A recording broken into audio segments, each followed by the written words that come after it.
What's up, everybody? This is Janky J from the For Real Takes, and tonight we have Cdog 92. Discpick. Harv's Movie Hut. so for It's one of those nights. the fine people listening. We've had a few technical difficulties, so Harv's world famous movie hut is just kind of a local thing tonight. Yeah. So we're gonna go with Cdog first, starting with what movie he watched this week. I saw a horror movie called The House October Built. It's a found footage horror movie about this group of people who go to these haunted attractions, and they're pretty much trying to rank the haunted attractions. And then through the middle of it, the haunts become a little bit more real. They keep getting stalked by members of one of the major haunts. And it goes a little crazy and has a really big plot twist at the end. But it was really good. I would highly recommend it. Okay. All right. Harv, what did you watch this week? I ain't got nothing. I didn't get to watch any movie this week. I'm tired of explaining the one I had. So yeah. Well, then you're gonna have to watch 2 for next week and then talk about those. No. You're gonna have to make up for your fucking shenanigans. Nah, that we will shit not ain't be happening. shenaniganed. We will not be shenanigans. He's right. All right. What about you, Disc? What did you watch this week? I watched a movie from 1969. It was called Kess. It's a British film. It's like a coming of age film as well.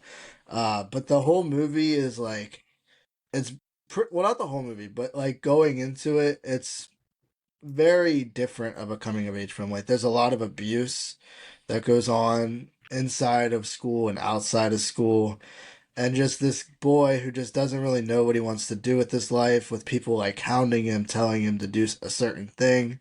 And he doesn't have any friends, and what he does is he finds this falcon. I think he steals it, but he trains this bird to like be his best friend in a way, but like he trains it to stick around, basically is what I'm trying to say. And just have it where he can let it go and still have it come back. And the whole movie, you're kind of watching him learn how to do that and take the time to do that while also dealing with his situation of life right now. And like I said, it is sad at the end. I'm not going to say why, but it's very sad. And with that being said, that is what I watched this week. Okay. Yes. Trying to titillate the audience, huh? I am. All right. Well, I'm definitely not going to do that with what I watched this week. I went to Barnes & Noble, and I spent a bunch of money on some 4Ks, and one of the ones that I got was the Garbage Pail Kids movie.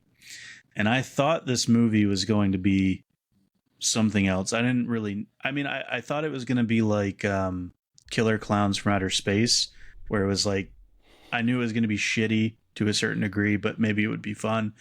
And I just didn't have any fun with it because it was like it was a kid's movie.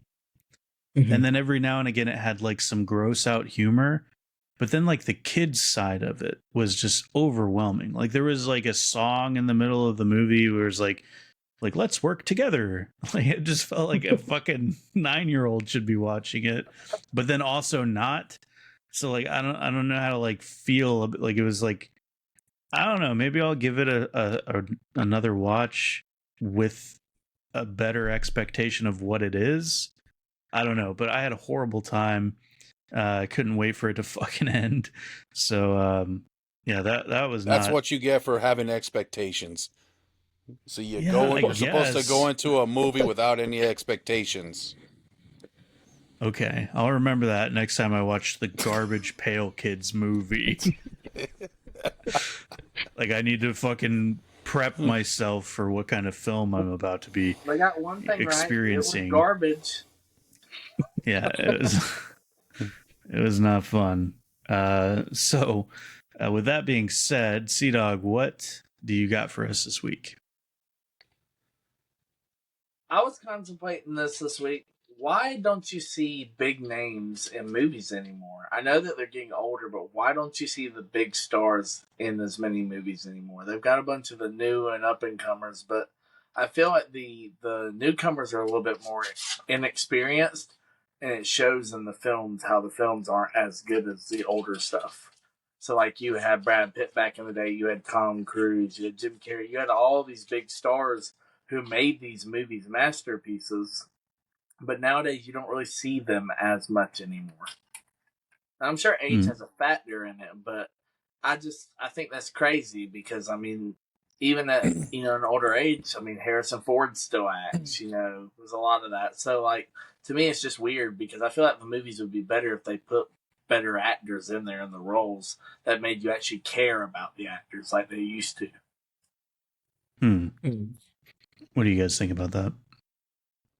I think it might have something to do with money. Maybe they're not really putting a lot of money into movies. You get a couple of blockbusters a year, but a lot of them are more smaller budget films. So they're not paying big name actors the big money like usual. That could possibly be something. I think it has less to do with their age, and trying not to take offense here. Yeah. I think it has more to do with your age, our age. So the big name actors aren't really the big name actors anymore, right? Zendaya is the big name actor now. Yeah. Jenna Ortega is the big name actor now. These people are the new versions of what we knew when we were kids. So they're still the big name actors in movies, just not the ones that we would prefer, I think.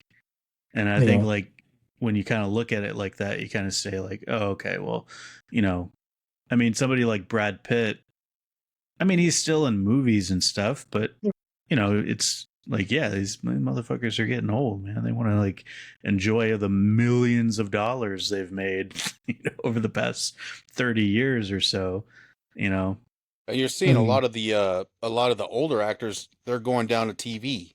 They're starting to do a lot more TV. And it's veering a little off topic.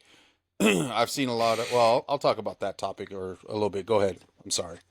I'll add to Janky with this. I think what they want to do is I think they would rather take the time than to re-show the younger audience who those big actors were while they still can.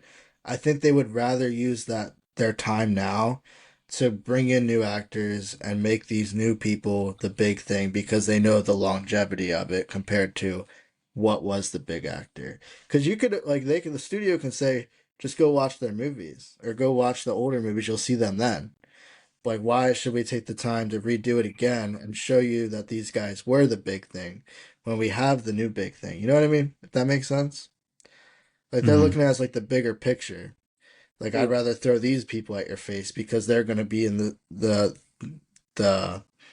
Hollywood for the next, like, 80 years or 50 years. Why do it again? I think is what the whole kind of thing is. But the problem is the new people aren't making a splash like the old people.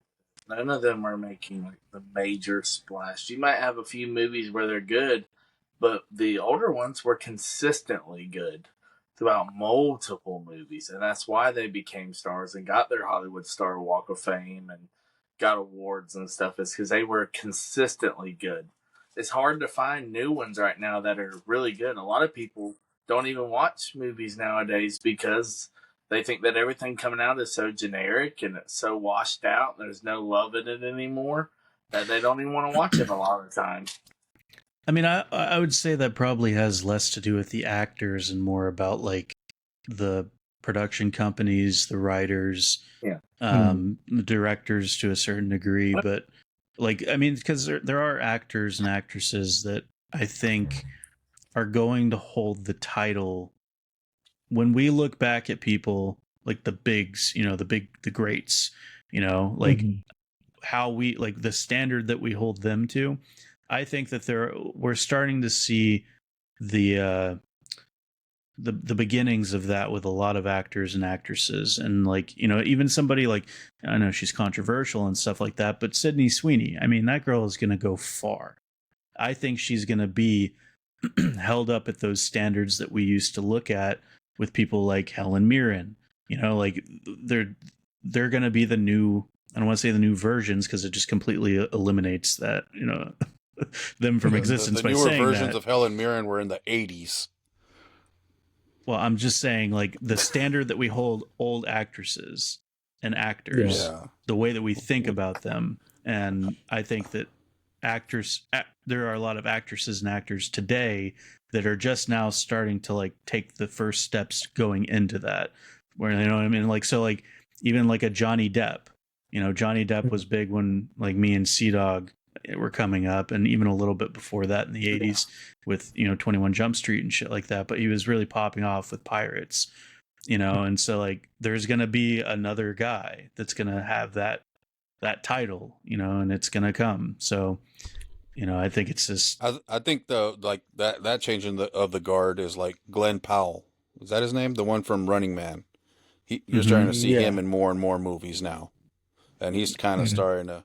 Granted, he got a little battered from the Running Man debacle, but I still see him in a lot more stuff, and I think he's going to be one of those ones that are upcoming more, and he's one of the younger generation.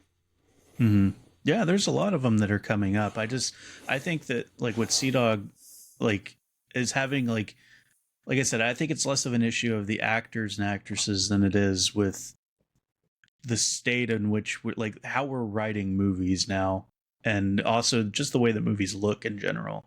Like, the way that we're shooting movies is making them look significantly cheaper than they actually are, because they're still just as fucking expensive to make, but they look shitty for a multitude of reasons. And that could be from, like, the way that, lighting or lenses that we're using, all kinds of stuff. We're overcompensating for where we were with film and when we shot with film, and then we had a moment where we were kind of, like, switching over, and we were scrambling trying to figure out how to make it look proper, and then we overcompensated and started doing, like, weird shit that doesn't seem normal to us visually anymore. There's a guy on YouTube, I forget his name. I'll send you a link for one of his videos, because he goes in depth on a lot of this stuff, and I think that might kind of help make sense of kind of that feeling that you have where it's just like all these movies just feel like shit, and nobody like, well, nothing's also, the way I look at it in that perspective, you're right. The companies, the producers, the directors, they have a big say in that. But they're also wasting so much money on the visual, and they're not paying attention to that stuff. If they hired a big name actor, they would know what to expect from that big name actor. They'd know that that person can handle that role. That person's going to kill that role. It's going to be great. It's going to be awesome. But they're not willing to shell out that money anymore for those people. So yeah, it's kind of like what you were saying, is they're not willing to pay to get what they need to get. And if you're going to spend millions of dollars and then just throw it away, that's insane to me. That you can just say, oh, 10 million, gone. You make a crappy movie and then you go about your day. Yay, you made a movie. Cool. Like, that's just how it is nowadays. And it's not exciting. It's not fun. I would personally be pissed if I spent that much money and my movie flopped. Yeah. So it's kind of, money's the big end all of it all. And people just are too greedy. They want to hold on to stuff too much now. I wanted to add. Oh, sorry. No, you're good. I was just gonna say, like, I wanted to add, like, so do you guys think, like, this new wave of, like, the big actors kind of started, like, before COVID? Like, maybe, like, 2020, 2019 is when we started to kind of see them form or transition. I could see that. So I would say, let's just eyeball it. We'll say it's 2020, okay? We'll just compare it with 1980s when we think of big. So that means we still got, like, what? A good, honestly, like 15 more years till we can actually judge or say their accomplishments. So that's why I feel like it's just a transition thing. And we just kind of have to let it ride, see what they add, see who they discover, It's just, you never know when it comes to movies. Like, I'm sure you guys didn't expect, like, all these random actors when you see them on screen and then their performances, whether it's good or bad. You know what I mean? Yeah, I see what you're saying. I think it's just like, we're only maybe 5 years in. Yeah, we're gonna see a lot more from a lot of these people that we were kind of discussing earlier, and we're gonna get to see exactly what they do, with their careers and stuff. So, because some people just burn the fuck out. I mean, we saw a lot of that in the '80s. A lot of people that we thought were gonna skyrocket into fame, and it turns out they were just like another fucking dying star. They got washed up and never did anything with what they had. So could happen. Yeah. You never know. And a lot of the ones that from the 80s are still doing movies. Like Cdog said, not a lot anymore, but technically till about now. I mean, that's a good bit of time till we could let it, sizzle out or whatever you want to call it. Let it cook. Right. Well, let the actors cook. Right. But we'll see. I think it's kind of interesting, honestly. Yeah, it would be cool to see if somebody did a video showing kind of like that transition period with like a generation of actors throughout, like cinema history, and like, because like the first thing I think of is like the 70s, like when you first started getting like Clint Eastwood and Pacino and all that coming in the 1970s, and like that must, like, at some point there was four guys sitting in a bar talking about movies, and they're like, you never fucking see what's his face anymore. It's always this Clint Eastwood cocksucker. Like, who's this fucking guy? He's not going anywhere. So it happens. Like, I think it happens, on a cycle for sure. Yeah, and like 30 years from now, people will be comparing the big actor now to like the big actor from the 80s. Right. Like, they'll try to freaking articulate them together and compare them in some way. So I think that's kind of a cool. Or in 30 years, they're gonna be like, "Oh, this actor's no Timothy Chalamet." Right. But yeah, I mean, it is very interesting to think about. Yeah. What do you got for us this week, Harv? So I was going to do one, but I decided to pivot a little bit and kind of piggyback off of Cdog's here on why TV actors are losing work in Hollywood. So, why TV actors? Yeah, so a lot of, if you notice, there's a lot of, I saw a TikTok on one of the actors, and you used to see him in a lot of different, he was on Arrow. You always seen him. He was one of those faces that you always saw on TV, whether he was in one show or a couple of episodes, or like, multiple episodes, or just one episode on TV. But now he put it out, and he was on the news that he had to sell his house because he couldn't afford it no more because he's not getting any work. And he was saying that because, after the strike, and a lot of permits are not getting issued anymore. So there's, they can't shoot in certain areas because they're not issuing the permits. And he said one of the main things is because big actors from the big screen, from movies that they won an Oscar, or they're nominated for Oscars, are starting to do more shows on like Apple or Netflix, or, you're starting to see a lot of these big name actors start coming down, and they're doing more shows, not on regular TV, but on a lot of the streaming services, on a lot of the exclusive or, limited series or whatever. So these guys that were prominent TV actors are losing the work to these higher end big name actors. So I want to catch your guys' thoughts on it. I'm gonna sound a little crass and a little mean, but fuck them. You sack of shit. Fuck them, man. Like, you're sorry, like, who are you in comparison? Like, I mean, I would do this if I was in charge of whatever show, and some big Hollywood A-lister came and knocking and said, I want to be in your show. I'm money eyes, dude. Like, yeah, get the fuck out of here, loser. I'm getting this guy in the show, and I'm going to make way more money. It sucks. But that's the same as any other job. You look at any other job out there, if you get somebody who comes in and, you know, they've got the degrees, they've got the years of experience, they've got the reputation, and then you got this other guy and he might be a good dude at what, you know, he might be good at what he does, but if you know this other guy's going to make you a shit ton more money, it's just business, you know. That's how I feel about it. At least this is me. What do you think? The Harv? only fear I would say, based on your answer, because I don't really have like a huge thing about this topic really, but the only thing I'm gonna add is like the only worry I would say with them choosing one of them. I don't know how contracts work with TVs though, like with actors, but like say it does really well and they want to do another season, but they got a movie lined up, then what? I mean, yeah, they probably work all that stuff out prior. Like, I don't know how that all works. Or, like, what if they don't want to come back and they want to just pursue, you know, movies, but the business is like, well, it's doing really good. You know, like, how's that work? But, like, that one guy, like Harv was saying, like, those people that, you know, were already at the line, ready to go, but they said no, like, they would have been available probably almost any day, you know?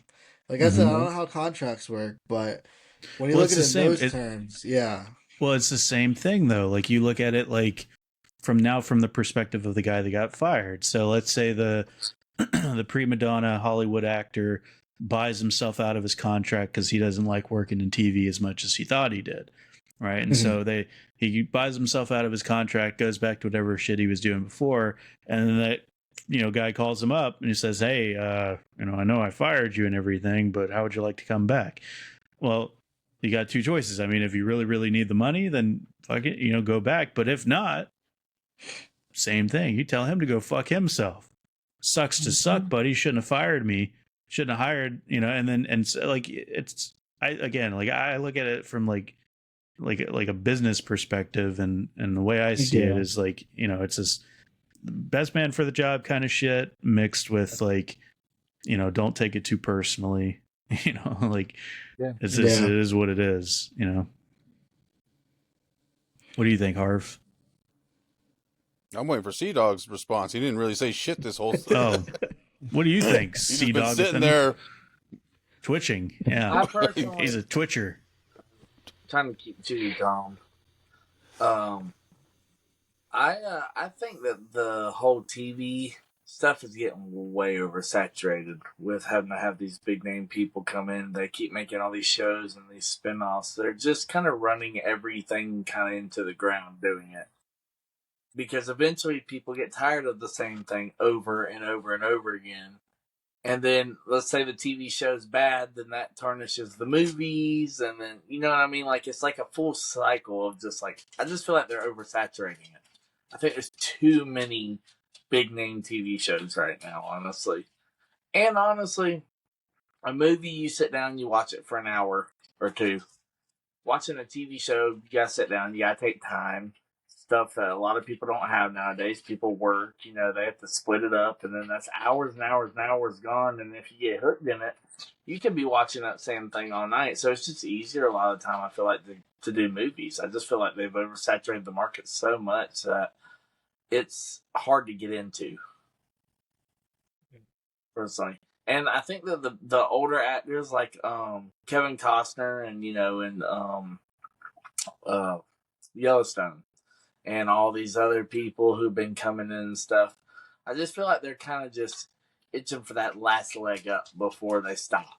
It's kind of like their goodbye things in a way, where they're just trying to make it big, but they've already made it big. You know, they've already been the actors, they've already had the awards, they've had the houses, they've had the money, and I feel like they're just trying to just keep relevant. And I just think that TV shows would be better for newer people than movies, like to have new stars, stuff like that, because you're giving these other ones a shot, and they've proven there are many shows that are really good. There's a lot of good TV shows out there, but there's also a lot of shitty shows. But when it comes to movies, lately, the movies haven't been that great. and the track record has shown that most of the movies that have come out have not been great movies. Well, like we were saying, I mean, and I think it also having these bigger names come in, I think is one of the factors in why streaming services is going up, because they're paying them more. They're paying them more. They're spending more money on the production, which a lot of it has to go with the actors, and so it just kind of passing the buck.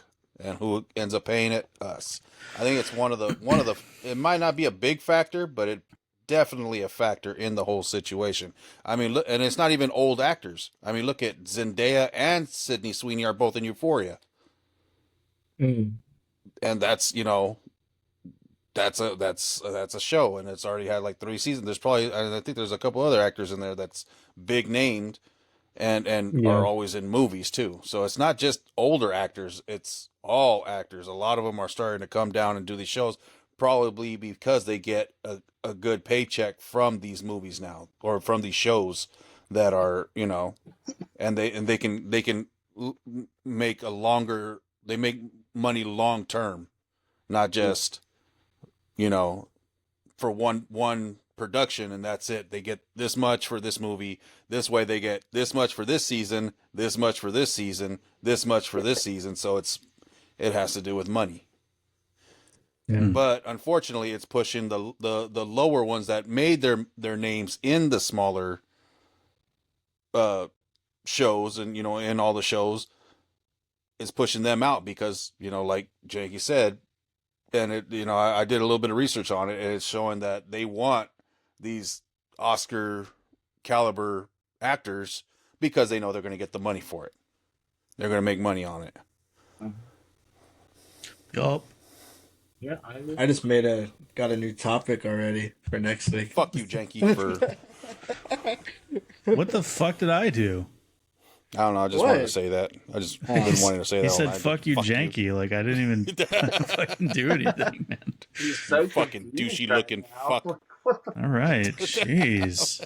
He just hates your face, bro. Fucking hell, dude! I'm not making out with you tonight. Forget about that. All right, Disc. What do you got for us this week? All right, for this week, my topic is. So I was thinking about it from last week when we were talking about video games. So we're gonna go into the video game kind of category, but still movies. I've noticed like growing up, and probably before I was even born, they did a lot of like mascots and just a lot of movies, like big movies, even like not even that big movies, just anything movie. They would make it a video game, or they'd advertise it like as this big, what would you say, like M&M's or like SpongeBob or anything, like TV show, anything, literally anything on screen. They made it a video game. And I thought it was interesting because like when we were talking about video games and stuff, and just as today is, a lot of movies now are being made because of video games. And I noticed you see less movies turned into video games. Wait, did I say that right? Yeah. I know what you're saying. It's like it's completely flipped around lately. Right. Yes. And that's like the only side that they're going in and not really doing both sides anymore. So yeah, I was wondering what you guys thought about that. Like I don't know if it's advertising or what. And the way that they're doing it. So for me, at least what I think, I used to be big into video games and stuff. Most of the video games that were based on movies for the longest time, with a few exceptions, were dog shit. Like they were the worst fucking video games. Jaws on the NES, Goonies 2, and the Goonies on the NES was dog shit. A lot of them are really bad.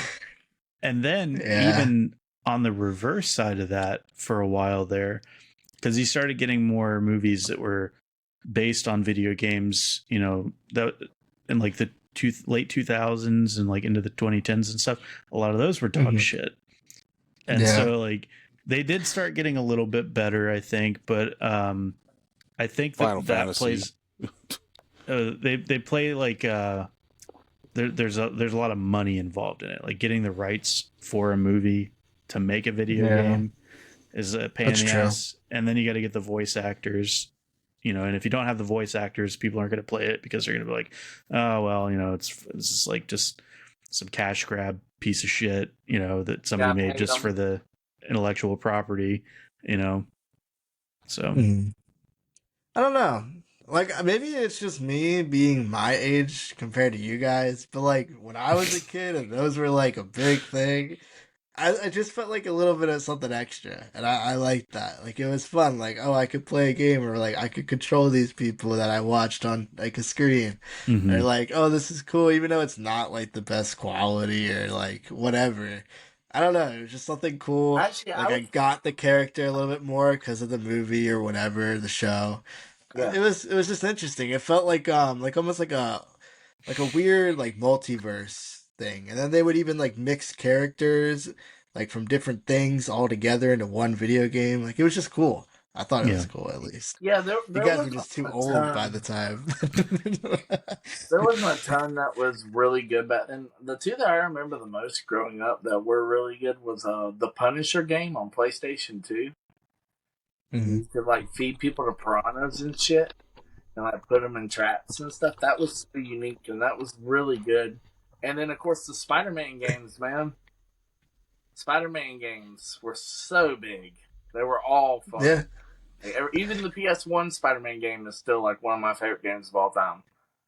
But those two, both to me, were like huge back in the day.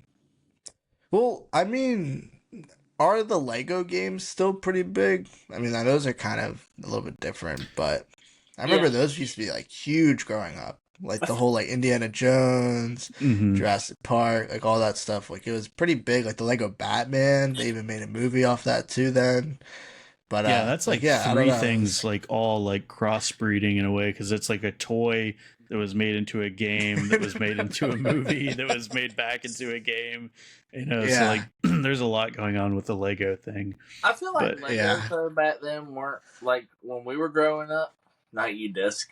When we were growing up, Legos were more for everyone, and now I feel like Legos have become more of a kid thing. They've made it a little bit more kiddie. Like we had Lego Star Wars and shit, and that shit was so much fun. Even as adults, we loved that stuff. But I feel like it's the opposite. Yeah. I think it's the opposite. They made now. it a lot more like modern and like more like I feel like to the eye it looks more adult like. I also feel like I see. It's the same thing with like Pokemon and shit. It's all just fucking millennials that can't grow up. Can't grow up and just like let go of their fucking childhoods. So like I feel like they just do merge it to their age gaps. Right, exactly. You say this as we are them. I know. I know. I'm not proud of it, man. I know who I am. I'm a self-loathing millennial. Nostalgia has blinded us. Yeah.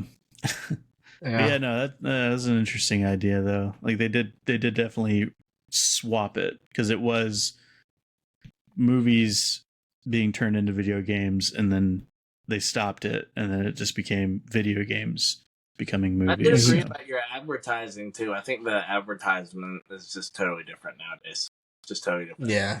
I feel like everything. It's like bare minimum. So I had to talk about this with my friend Heather the other day. We were talking about how, like, okay, you remember when you were growing up and you would go watch Saturday morning cartoons, or you go watch any TV, and you see these commercials for the toys and all this cool shit coming out.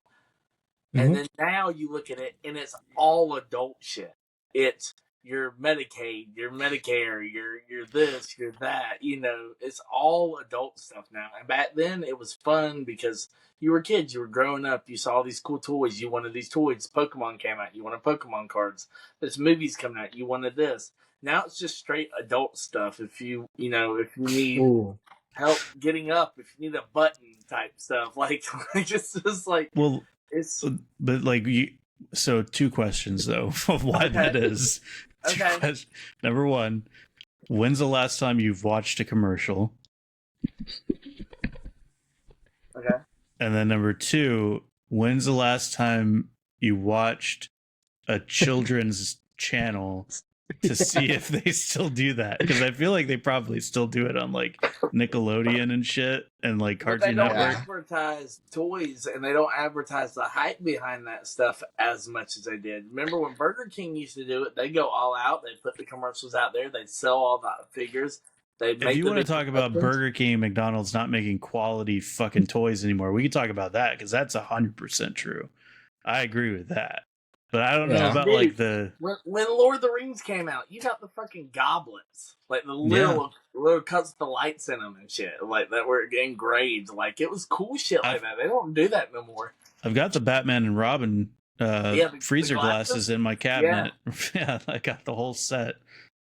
And I wanted to add on to what Cdog said about the advertisement. Okay, so now I wonder, because most people don't pay for cable, right? So now I'm wondering, because obviously all my streamings that I do unfortunately pay for, I'm assuming it's the adult version. So I'm wondering if, like, say I had a kid, which I don't.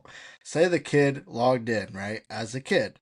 Would they get kids commercials? 100%. Yeah, they're not getting mesothelioma commercials. That makes me wonder, like, for a kid, is it completely blocked out then if they're only streaming?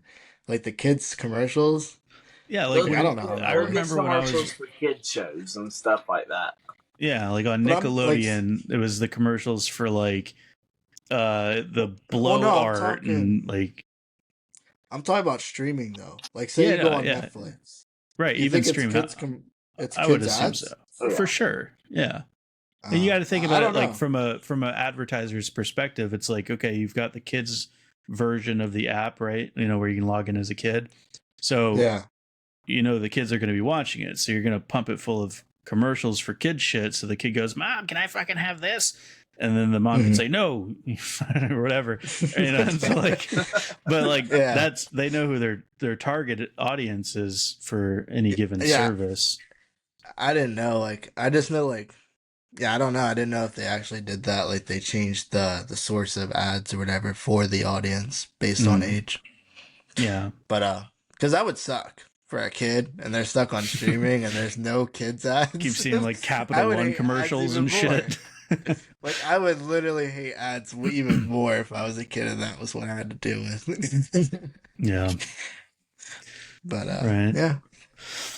Well, my topic for the week is it's not about video games, but it's kind of tied into it a little bit. And that is that so as somebody who's kind of like been in the video game world, or anybody who's listening will know exactly what I'm talking about, and that is how indie games have just been dominating in the video game world. Like AAA games and like AAA companies and stuff like that have been bleeding for years now. They keep tripping over themselves. They're making fools of themselves. They're wasting millions of dollars on these piece of shit games that nobody ends up playing. Sony, you know, had that huge debacle. Like, what was it, like a year or two ago with I don't remember the name of their shitty game, but that was hundreds of millions of dollars that they spent that for a game that they basically took offline.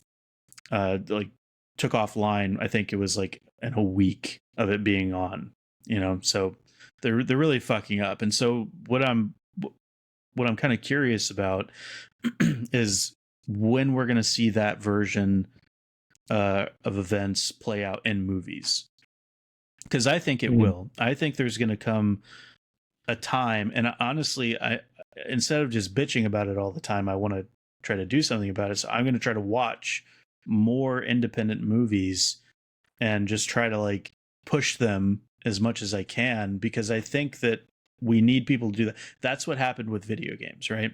So they kept pumping out all of these dog shit games that nobody gave a fuck about. And then somebody who had some kind of a sway, you know, some big streamer or whoever, started picking up these indie games and started streaming them, started telling people about them. And then it just kind of snowballed from there, and indies kind of took over. And I think the same thing can happen with movies.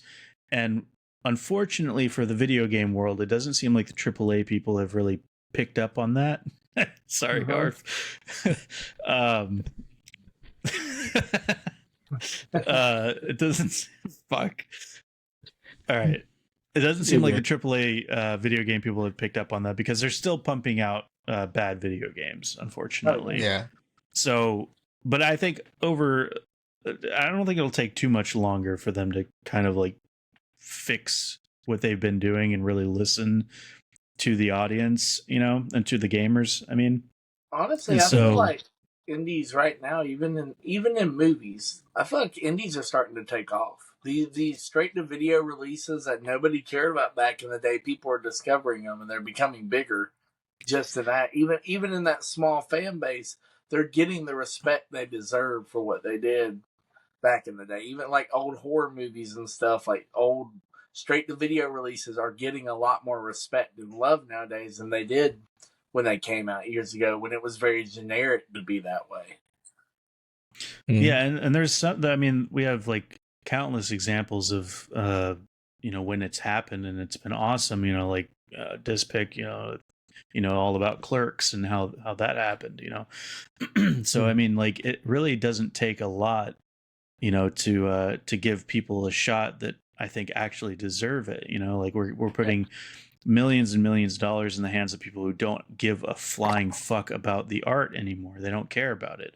It's all about money. But you have these other people that truly are passionate about filmmaking, and they're just not getting the time of day, and it's unfortunate. So I think the only way to facilitate that, you know, kind of change in Hollywood or whatever is going to be to watch more indie movies, to talk about them more, to push them whenever you can, recommend them to people, whatever, and you know, and hope for the best. I'm pretty sure, I don't know much about it, so I don't want to talk out of turn, but I'm pretty sure the guy who made this Obsession movie, like, this is his first big release or whatever, but he was an indie filmmaker and people really liked his shit and they gave him an opportunity. And I know that happens, you know, here and there, but it doesn't happen enough, I think. And like I said, just like with the video games, you know, we need a bigger movement to kind of push this so that we can start putting money in the hands of the people that actually give a fuck about what they're doing. Yeah. I think it's slowly catching on. Like, people are starting to realize, like, the difference between people that care and people that don't. I think, like, it's very coming to, like, a realization for a lot of people that don't even really care too much about movies. They can almost just tell in a way, like, okay, I'm kind of tired of this kind of stuff. Let me go this direction. And luckily, that direction, we are getting more of those, you know? So it's good. Maybe that'll get those people that aren't super into movies be like, oh, this is fresh, you know? This is cool. This guy actually cares. Or female, whatever. Right. But yeah, I think it's slowly getting there, but I think we all movie lovers just hope, you know, that it's just like this big flip of a switch. Right. But it's not, and it's just another one of those things, which it seems like a lot of this topic is just over time. Think about it, though. You're spending all that money to go to episode 9 or 10 or whatever. Over to have this experience, and you're experiencing shitty things. It makes it not worth it. There's been many times I've been to the movie theater and I've been sitting at home and I'm like, my movie at home sounded better on my sound system, or it looks better on my television than it does at the theater sometimes. There's been a lot of movies lately that I've done that and been like, I would have a better experience at home without having to spend a dime, really. So, you know who would have had a better experience staying at home? All the people that went to go see that Gina Carano fight tonight. I don't know, we got to talk about Oh my God. Sorry, I didn't mean to interrupt, but we got to talk about that. It was fucking dumb, dude. I mean, I only came in at the ass end. I saw the Nick Diaz fight and then the Ronda Rousey fight. Diaz got cut and the fight got stopped. And I was like, well, that sucks. Okay, like, we got to see a little bit of it, though. And then Ronda Rousey gets in there, jumps on her for like 2 fucking seconds, puts her in an arm bar, and that was it. And I was like, we waited for this shit? Do you imagine how much fucking money they spent for like front row seats to that? My God, that's dude. a sad plane ride home right sad there. Walk to your car. Got your ass kicked in 10 seconds. Maybe less. Yeah, plane ride, yeah. Yeah. Unreal. But I wanted to add. We'll wrap it up with the topic unless someone else wants to add. But I wanted to say like I think now too with that for the sake of people that don't watch movies, right, or don't care as much or not in the loop or whatever, they're always seeing like, oh, there's that sequel, but there's that, you know. And I think that's what like those people are kind of realizing more over time is like that's just another sequel. That's just Mhm. another one. That's a remake. That's a reboot. But there's that. And there's that is like just popping up more and more. And it's Mhm. that little spark of something new. Because I think that's just what keeps the movies alive, you know, that something new. And it's not all about the another movie of the same movie. It's not about the remake or the sequel, whatever. Yeah. It's just there's that. And that's all we have to, you know, keep it going. Yeah. And sometimes new isn't even always brand new, right? So you can No. get something that, you know, Uh-huh.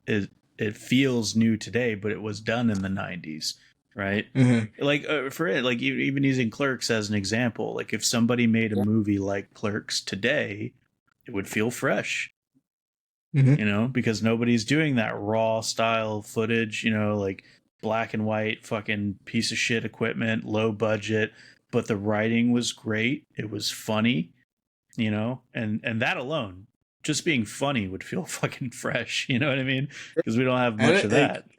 and it got enough to be a trilogy. You know, Right, they right. made it work. They Exactly. made it work. Yeah. It was a So, lot to take, but they made it work. yeah. And that comes with, you know, the I want to make a movie, the I have a passion, I want to do it, you know? Right. He did a lot to make that trilogy happen and all the other stuff he did, you know? Mhm. So, yeah. Yeah. Well, I guess we'll move into our final segment of the evening. It's going to be our movie I would recommendation. We're recommend going to the start with Hills Have Eyes. Cdog. What are you recommending? Either the remake or the original, but I would say the original. It's one of those horror movies I feel Which like you one? have at least got to see once in your life, and it's just really well shot. It was directed by Wes Craven. It was one of his better movies in my personal opinion, and the story's kind of convoluted. It's about these hillbillies out in the middle of nowhere. Basically, this family's down there, and they're in like a camper area, and they come across these hillbillies. There's a lot more of the story that I can't say, but they come across them, and then so they basically start torturing the family, and shit gets batshit crazy from 0 to 100 real fast, and it's just a really fun ride. It's really enjoyable. The story pacing is actually really well done, and I just would highly recommend it. If anybody's never seen that before, like it's probably top 10, top 11 horror movies of all time, in my opinion.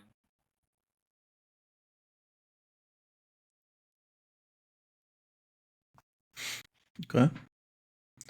What you got, Harv? 1984's Amadeus. Good one. What about it? Great movie. Need to watch it. Highly recommend. To the point. Okay. All right. Disc, what about you? For me, I'm gonna do a curveball, but I gotta actually read how you say the name. But You it's read a actually a book? book that I'm I read. impressed. Yeah, it's not a You big read a book though. book? It's not a big book. Did it have pictures? It does, but it's also like okay. So hold on. I was just telling someone about this because I thought it was interesting. Like, I don't think it's a kid's book, really. Like, yes, it's very kid-like, but the book itself is written like handwritten in cursive. So I don't think a Okay. kid could really read it that well. It's like very like chicken scratch, like type like cursive, and I think Apparently it'd be they very can't read it hard. well if you can't read the name of it. What's Well, the the name. Well, I'm gonna tell you the name. I'm gonna tell All you the name, right. and this is why. Because I have to make sure it's in order. It's called What the "The fuck? Boy, the Mole, the Fox, and the Horse." That's Okay. why. It's actually the movie came out after the book, like I think 2 or 3 years later. But I just found out about it, and I read the book maybe like 2018, 2017. It was random. I was like, this looks interesting. And it has really cool pictures and art styles, like hand drawn into the book. But and the movie, it's a short film. It's 35 minutes. And the art style in the movie is just like it, very handwritten looking. And it's 2D, I think, but it's very adult written, if that makes sense. Like they go really in depth with like some personal stuff, and the I noticed I personally really like it for this reason, but a lot of people say that they think it seems like the characters are like fighting for that one liner, like who has the best one liner in the movie. But I think it's cool. Like it adds like these cool like big messages throughout the movie, and that's how the book is. Like it's literally pretty much just like the book. But Yeah. well, I'm gonna say is those people that say that are the people that haven't read That the book. sounds like And I the can say most that. generic I can book say name I've ever that. heard in Yeah. my For the life. first time in your life. Yeah. But I'll say this: so what it is pretty much about this boy who's pretty much just like it's a like snow field. He's kind of lost. He finds these people like these animals throughout the way, and they all kind of have their purpose, even if they don't have any way of helping. But they're on a quest to basically get this boy back home. But during the journey, he finds like all these things to talk about with these animals, and he almost feels like he is at home before he even got So home. it's It's a rip really off of interesting. It's Winnie like the very Pooh. like very warm and For comforting most the of way it. that they talk and everything. I guess maybe. I Sounds guess so, yeah. But it's good. It's good. I like it. Okay. Interesting. And I never really recommended a short film, so there you go. Yeah. How long is it, you think, roughly? It's 35 minutes. And I think 35. it came out 2019. Okay. So Good yeah. shit. It's Well, on Apple TV. Apple TV. Okay. Yeah. I don't know if mine's streaming on anything right now, but very different. So I'm going to recommend, if you've never seen a movie called The People versus Larry Flint, this is a fun one. This has got Woody Harrelson, Courtney Love, and Edward Norton are the top casts in there, and it's about Larry Flint, the guy who created Hustler magazine, and it's fucking crazy, man. Like like the story and that guy Larry Flint, like it's a great story about freedom of speech, and it's a good conversation piece, I'd say. So like I would watch it with somebody that you like having a good conversation with, because you can kind of make an argument. It's like, well, how far is too far? Is there too far when it comes to freedom of speech? I think it's an interesting topic. But like I said, I mean, Woody Harrelson's like super funny in the movie. He's completely unhinged. And weirdly enough, I don't know if maybe some people don't know this, but Courtney Love and Edward Norton were like together for a while. And I think they met during the making of that movie, which is so crazy to think, like how you go from Kurt Cobain to Edward Norton. I don't know, but but yeah, it's just I don't know. It's just a really fun movie and an interesting little topic. So, The People versus Larry Flint. So yeah, with that, I think we're about done here. So if you guys, anybody listening, if you can, give us a follow on TikTok, Instagram, Spotify, YouTube. We're pretty much everywhere. So we do our episodes every Sunday, and we appreciate you guys coming and hanging out with us. Until next week. Till next week.